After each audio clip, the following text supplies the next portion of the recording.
Hello, and welcome to the Enterprise Automation Excellence Podcast, hosted by Enterprise Management Associates. As a leading IT analyst firm, we provide deep insights across IT and data management technologies.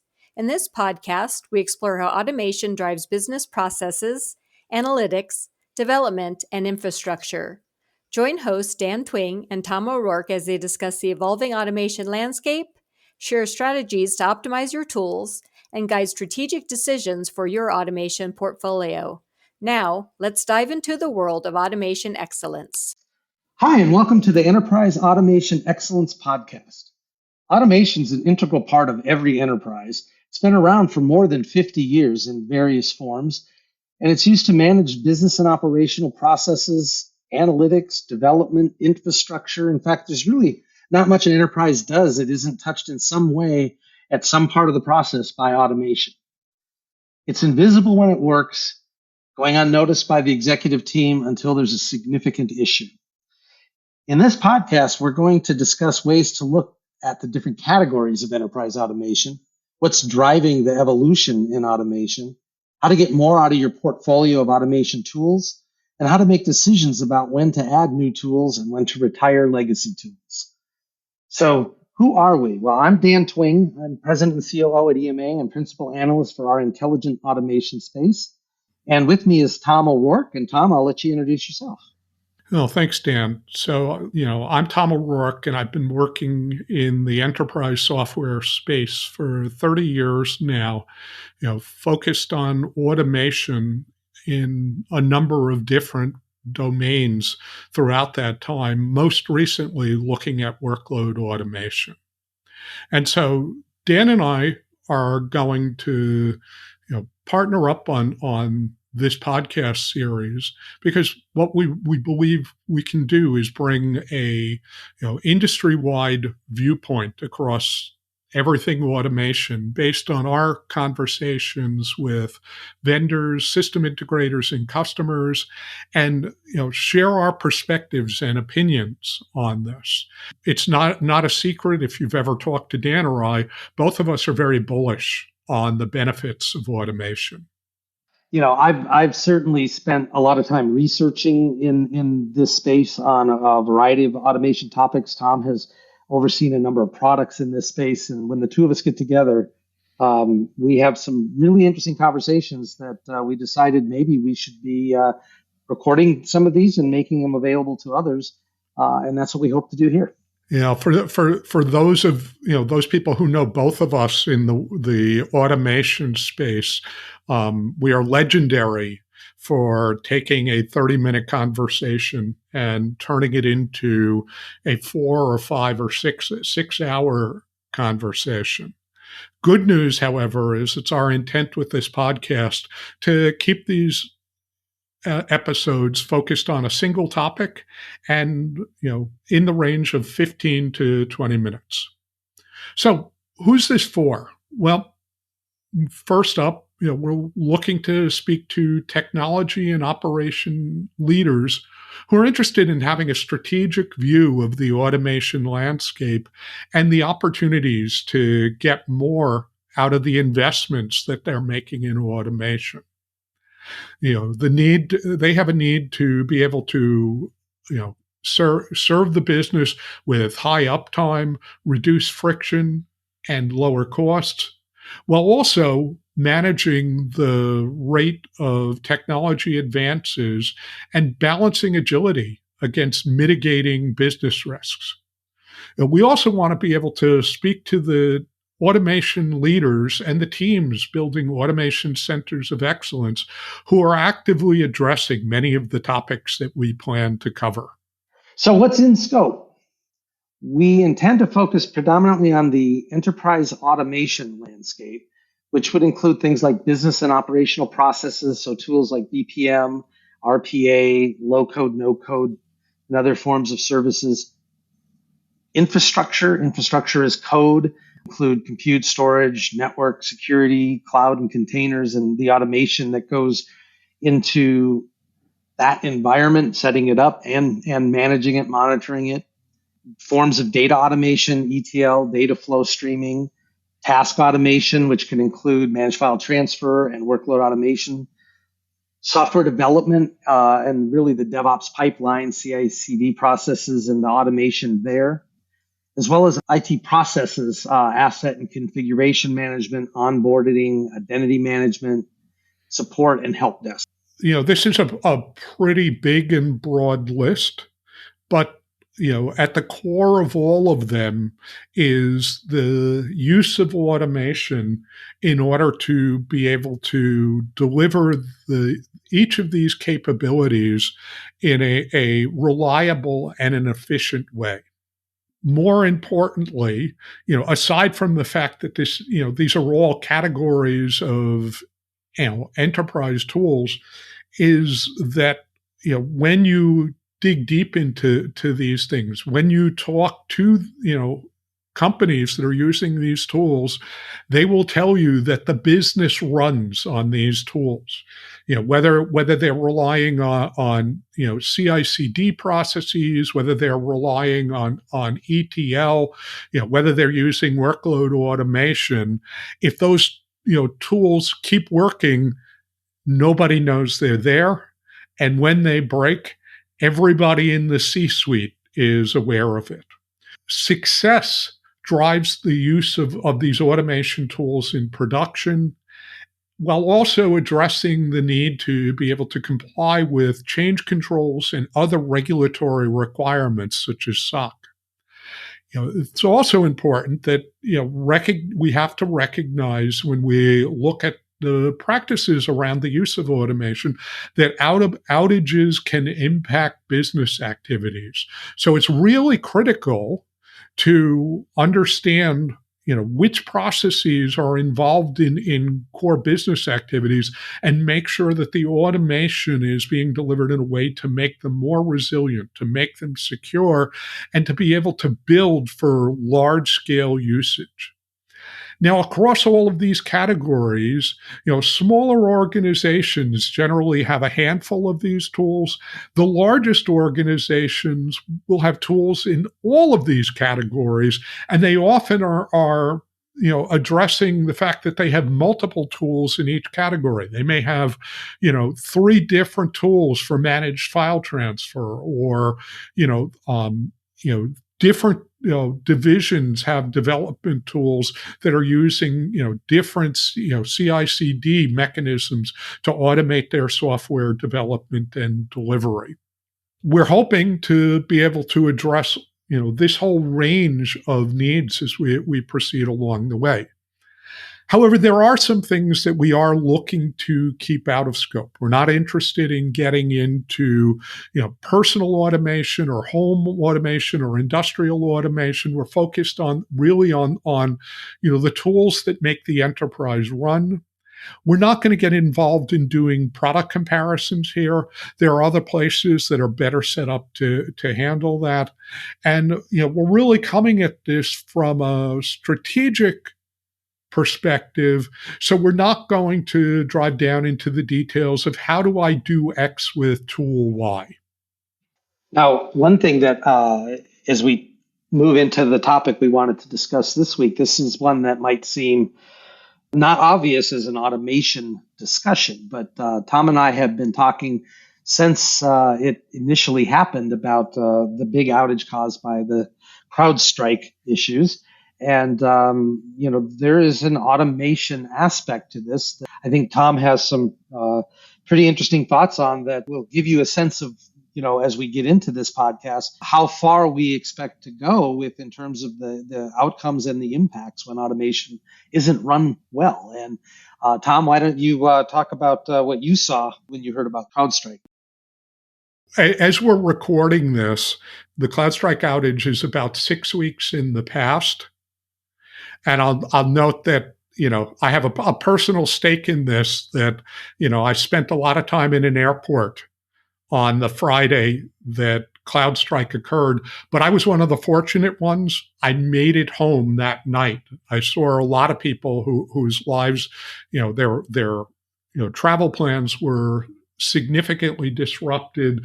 This was really a big deal. Tom, I was coming back in an international flight from Munich that I left like Thursday afternoon. So when I first heard about it Friday morning, my first thought was, Boy, I'm surprised I even got home, because the second part of my journey certainly could have been as impacted as many people were. So we have a personal stake in this, but more importantly, I think both Dan and I have been working in the enterprise software space for a long time, and the issues here resonate with us. First, this is not intended to be a attack on CloudStrike. CloudStrike has been very, very successful in their space, in security, in delivering tools that prevent servers from being impacted by all of the threats that continue to evolve. But there were a couple of failures at the root of all of this. The first is CloudStrike released an update that crashed the target server. And the second is that many CloudStrike customers installed that patch directly onto their production servers without anyone checking, without anyone watching. Now, if you want to get deeper view into this from the security side, the EMA Cybersecurity Podcast, episode 72, with Chris Steffen dives into this a little bit further. But I want to look at it from an automation lens. CloudStrike obviously had automated process for taking changes from developers, driving them through QA, and ultimately going and pushing them out there. And that pipeline was fragile. It did not detect that the patch was broken, and it did not test that the patch on a staging server before it was released. But that was really how they chose to define the automation in the first place. I think for me, the big point is, when you automate something, it's going to do it exactly that way every time unless something changes, right? And you better be aware of what that something is every time it's going to happen. Yeah, and I agree with you, and I think that being aware of the risks involved should drive all of us who are focused on automation to look and make sure that our automations don't just work on sunny days, that we have put guards in place. We have put tests in place in the automation itself to make sure that we catch undesirable problems before they are become the outcome of the automation process. I think that, on the other side of this, for the CloudStrike customers who were impacted by this, which was some, but not all of them, they were installing a Windows Server kernel patch directly to production servers.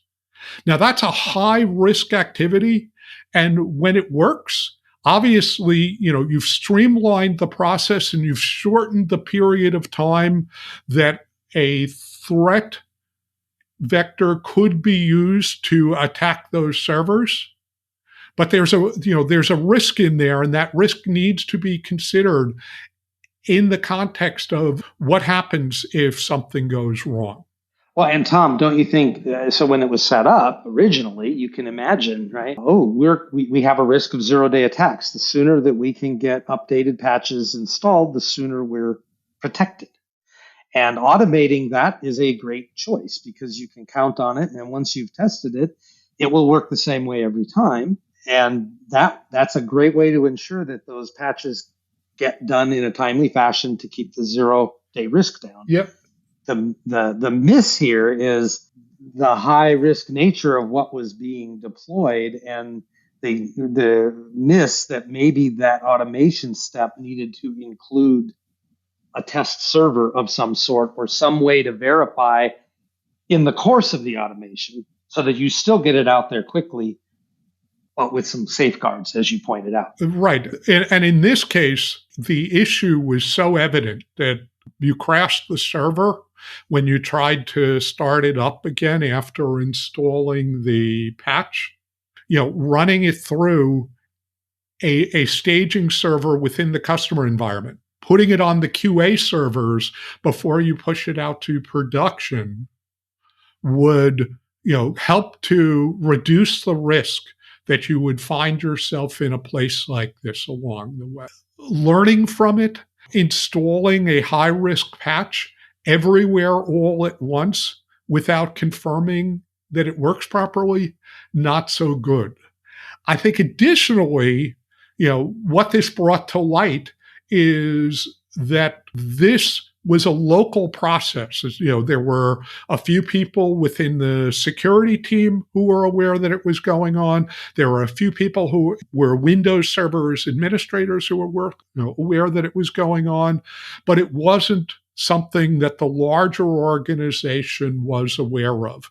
It took time in order to be able to tie the outages of these servers back to the root cause within the organization, because this automation, automatically installing an update from the vendor without checking, was something that wasn't in the change management catalog for many organizations. So a few takeaways in all of this for automation teams and automation leaders. Dan and I understand that there are lots and lots of groups within the enterprise who are all using their own automation tools, but I think there's an opportunity here to go and reach out to these teams and work to go and build up a map of the automations that are affecting your production environment. And I'll note beyond that, your CEO probably expects that this is already mapped out.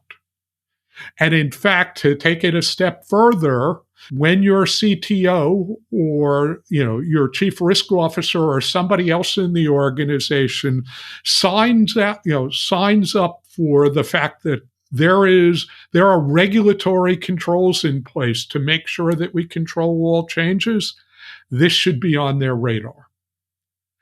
Secondly, where your automations are affecting business critical processes, and I'm not just talking about the ones for security, I'm talking about in general, make sure that shine a bright light on them and you understand what the risks are and what the mitigation plans are if stuff goes wrong. And then lastly, tying this back to Chris Steffen, I recently was working for a software vendor. I know that, software vendors want you to push their updates out as quickly as possible, preferably in real time when you're talking about, software as a service. But the CloudStrike outage is a reminder that you need to take a look at this closely for the key processes that your business relies on. Dan, any final thoughts? Well, I think just to step back from this as a in this case, a security thing or a patching thing, and just to say that there are hundreds of thousands of automations running in a large enterprise. And, as you design them, you need to think about what could change that people might not be aware of. In this case, the automation is push a patch. What's each of those events, while from the automation perspective is the same, grab this file, push it here, whatever. What could be different is what's in that patch, right? And while the automation itself won't be broken by variations there, the outcome certainly was in this case. So I think as you design automations, you really kind of have to think about their life cycle and what's happening and just how you approach automation, I think is something that Tom and I hope to cover in this ongoing podcast series to really think about what, regardless of the type of tool, there's a lot more to the management processes and procedures that could be matured here in people's thinking about automation. And we're just trying to bring some of that to light. And I think this case in particular does a great job of highlighting that. All right. So to wrap it up today, and if you're listening to us already, somehow you found this podcast. But if you're interested in subscribing, our homepage for the podcast is on em360tech.com. So you can go there and find the Enterprise Automation Excellence podcast page. Also, we've established an email address that you can use to send questions and feedback to Dan and I. That's EAE for Enterprise Automation Excellence podcast at emausa.com. And thank you very much for joining us, and we look forward to talking with you further in the future. Thank you, Dan and Tom, for your insights on today's topic, and thanks to our listeners for joining the Enterprise Automation Excellence podcast. If you're a technology or operations leader looking to enhance your automation strategy, stay connected for more expert insights. Visit enterprisemanagement.com to learn how EMA can support your automation initiatives, and check out more episodes for in-depth discussions and industry trends.